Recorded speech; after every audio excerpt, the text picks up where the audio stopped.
আমি আজকে মনে মনে ভাবলাম দুই একটা কমেন্টের উত্তর দেবো। যেমনি একটা কমেন্ট রান্না করবো বলে রেখেছিলাম। ঢ্যাঁড়স দেখো মুখে, এই দে, দিয়ে দে বাবু, দিয়ে দাও শোনা আমার। দিবি না? সব দানা নষ্ট করে ফেললো রে। কোথা থেকে পেলো কে জানে, মুখে করে নিয়ে চলে এসছে। ওই দেখো, আমি এটা শুকিয়ে রেখেছিলাম, দানা বীজ ভেতরে রয়েছে, আগলে বসে আছে। দে বাবু, দে, দে শোনা, দে। দিবি না? হ্যাঁ, দিবি না? ওটা তোর কোন কাজে লাগবে রে? দেখেছো, পা দিয়ে চেপে ধরে রেখে দিয়েছে, দেবে না। আমি এটা গাছ বানা গাছ করবো রে। দে বাবু, দিয়ে দে শোনা, দাও বাবু, দাও। নান্টু শোনা, দিয়ে দাও বাবু, এরকম করতে নেই। দে দে দে, আরো চিবি চিবি আরো। রাম, এবার পিটাবো রে, এবার পিটাবো। নিয়ে নিয়েছি, নিয়ে নিয়েছি, নিয়ে নিয়েছি, নিয়ে নিয়েছি, এই নিয়ে নিয়েছি, ব্যাস। Bye bye. বের করতে পারেনি এখনো, দু চারটে বেরিয়ে গেছে। পিটাবো বলে দিলাম, অনেক হয়েছে। এটা তোমার দরকার না, এটাকে টেনে টেনে যেন সেই মাংসের হাড্ডি চিবোয় ওরম ভাবে চিবোচ্ছে। নিয়ে নিল রে, নিয়ে নিল, দেখেছো?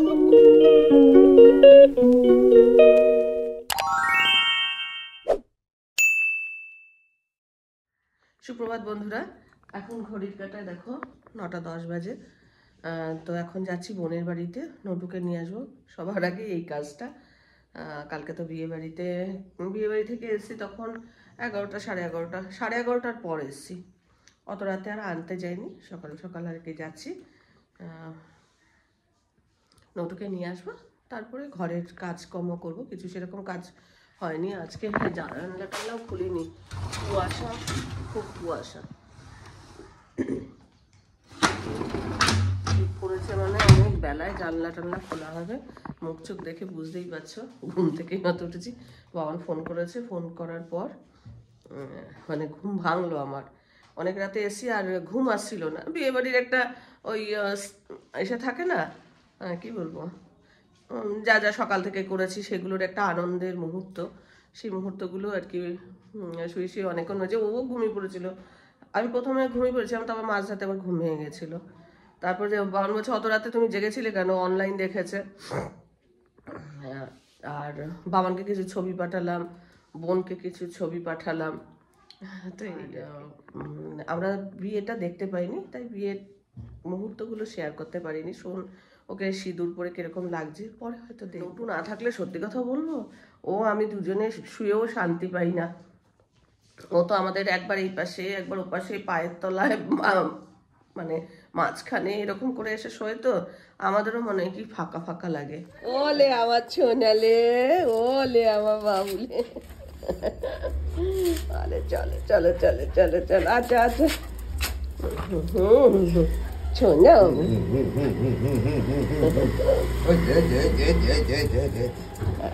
চল, আসো আসো আসো আসো আসো, ঘরে আসো।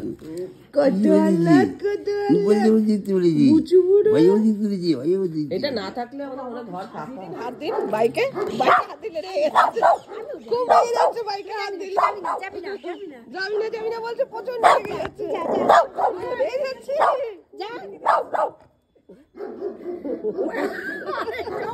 ও বাইকে হাত দিয়েছে বাবু, বাইকে হাত দিয়েছে।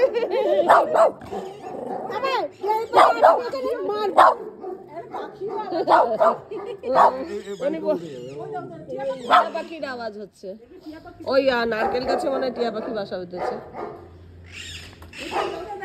হ্যাঁ টিয়া পাখি আছে, আওয়াজ তো টিয়া পাখিরই হচ্ছে। বোনের বাড়ি থেকে আসার পর সমস্ত কাপড় জামা জায়গাটা জায়গায় রাখলাম, রেখে এখনো গোছানো বাকি আছে। তো রান্না হবে আজকে, ডিম এনেছে, ডিমের ঝোল ভাত করব। আর চালতা চাটনি করবো। চালতাটার অবস্থা দেখবে কি হয়েছে, একদম শুকিয়ে। তোমাদের দেখিয়েছিলাম হাফ চালতা টক করেছিলাম, আবার হাফ আজকে ভাবছি পোস্ত দিয়ে করব। পোস্ত দিয়ে খেতেও কিন্তু খুব ভালো লাগে, কিন্তু এই চালতা কোটাটা না এত ঝামেলা। অনেকটা তো বেলা হয়েই গেছে। নিজের বাড়িতে এসে এই সোফাটা মানে গরম গরম লাগে তো ওইটাতে কিন্তু উঠবে না, এটাতে আমি উঠিয়ে দিয়েছিলাম, কারণ ওই জায়গাটা না ওর জায়গা, ও এখানটায় বসে সমস্ত লোকজন দেখে। আর উঠতে পারছিল না, এই খাটে উঠতে পারছিল না, আবার এই জায়গাটাতে উঠতে পারছিল না, তো আমি ইচ্ছা করেই তুলে দিয়েছি।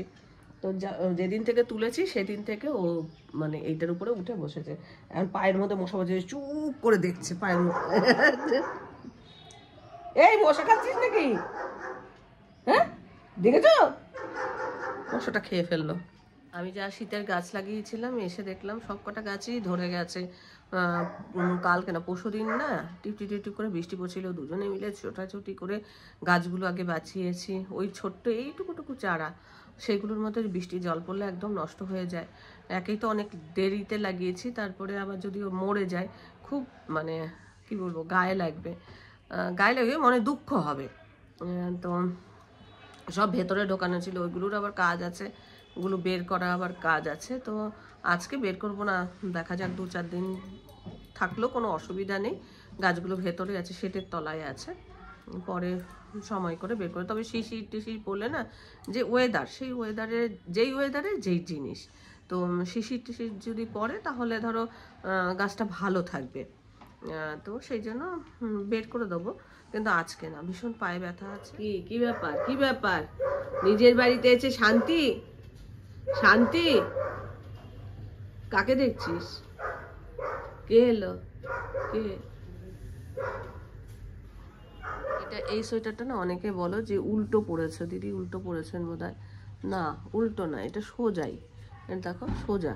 এটা ব্যাপারটা হচ্ছে এটার ডিজাইনটাই এরকম, মানে পুরোটার মধ্যে ডিজাইনটা এরকম, দেখো এরকমই ডিজাইন এটা। তার চেনটা বোতামগুলো এই যে এইগুলো বাবা যখন সৌদিতে ছিল তখন এই সোয়েটারটা আমার জন্য এনে দিয়েছিল, কিন্তু মানে এরকম দেখতে এরকম, আমি ভেবেছিলাম প্রথমে উল্টো। দুটো সোয়েটার এরকমই ডিজাইন।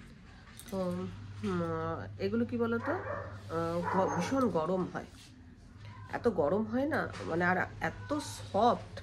আমি না আমার আরও সোয়েটার আছে, কিন্তু আমি এটা পরতে খুব স্বচ্ছন্দ বোধ করি।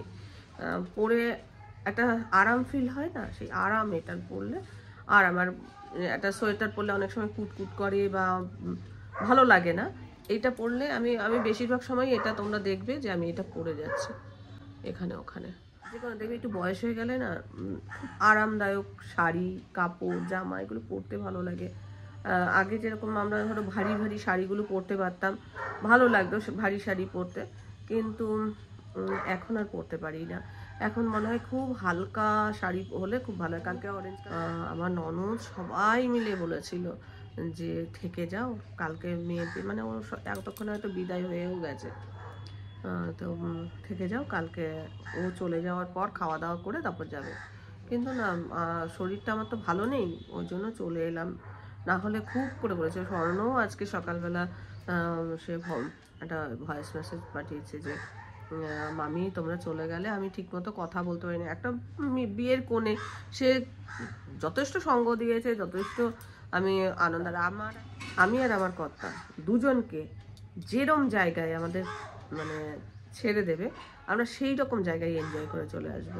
আমাদের না মানে খুব পরিবেশটা একদম খুব মানে খুব ভালো হতে হবে, বা পরিবেশটা খুব খারাপ হলে এরকম আমরা কোনো এসে করি না। আমরা মানে একদম সাধারণ ঘরে গিয়েও আমরা সাধারণের মতো থাকি, আর বড় ঘরে গিয়ে বড়লোকের মতো হতে পারি না, কিন্তু তার সাথেও মানিয়ে আমরা অ্যাডজাস্ট করে চলে আসবো। আমাদের দুজনের মধ্যে এটা আছে, আমার কর্তাও পারে আমিও পারি।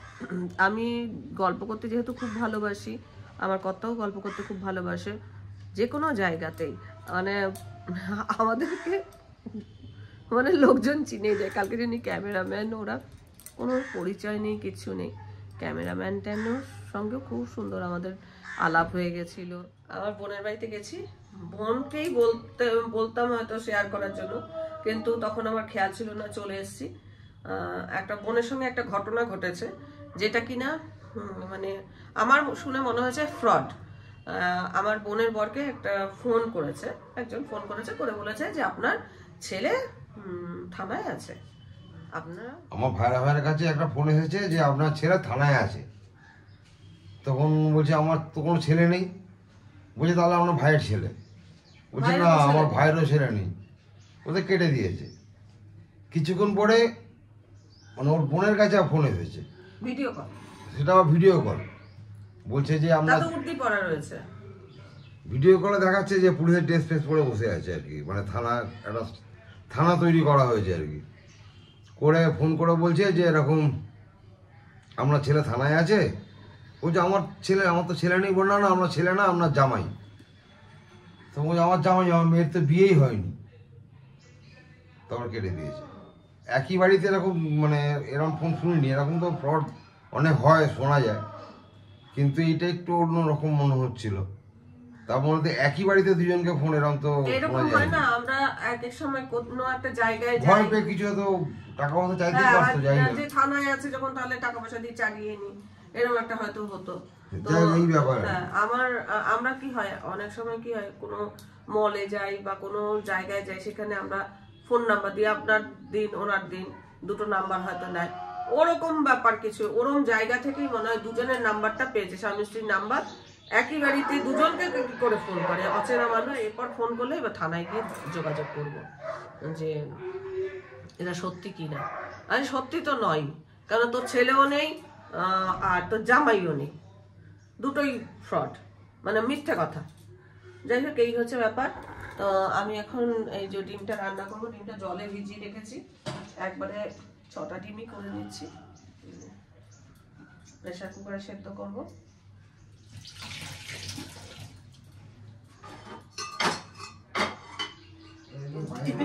ডিমের সাইজ বড় দেখে ডিম নিয়ে এসছে, বলে তো একদম ডিমের সাইজ এখন এইটুকুটুকু হয়, বলে কি বেশ বড় বড় ডিম দেখলাম, ডিম দেখে নিয়ে এলাম।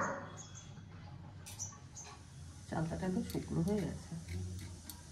আমার কথা বলছি, রসুনের দাম হচ্ছে 500 টাকা কেজি, অত বাজার সম্পর্কে আইডিয়াই নেই।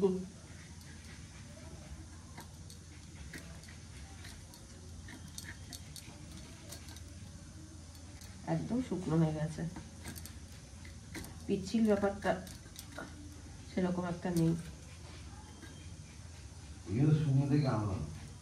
শুকনো দেখে তো তুমি আনোনি, আমি এটাকে শুকনো করেছি। হ্যাঁ, কাটতে সুবিধা হচ্ছে।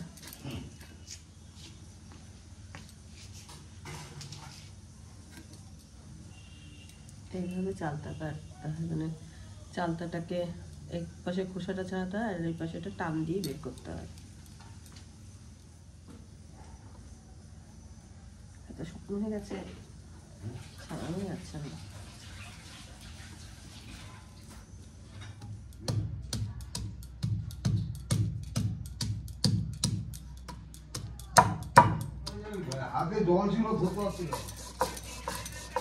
পোস্ত দিয়ে চালতার চাটনি রেডি, কমপ্লিট হয়ে গেছে। এখানে মশলা কষানো হচ্ছে, ডিম আলু ভেজে রেখেছি।